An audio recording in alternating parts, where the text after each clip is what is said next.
ఒక నాస్తికుడు హిందువులందరికీ ఒక ప్రశ్న వేశాడు.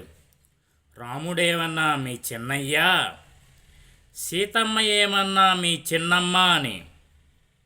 అవును, రాముడు మాకు చిన్నయ్య, సీతమ్మ మాకు చిన్నమ్మ కాదు. రాముడు మా తండ్రి, సీతమ్మ మా తల్లి.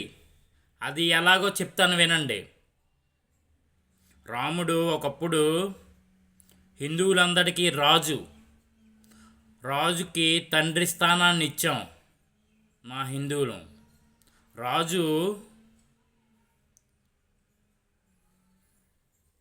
రాజ్యంలో ఉన్న జనాలందరికీ తండ్రి లాంటివాడు. రాజు భార్య తల్లి లాంటిది. కాబట్టి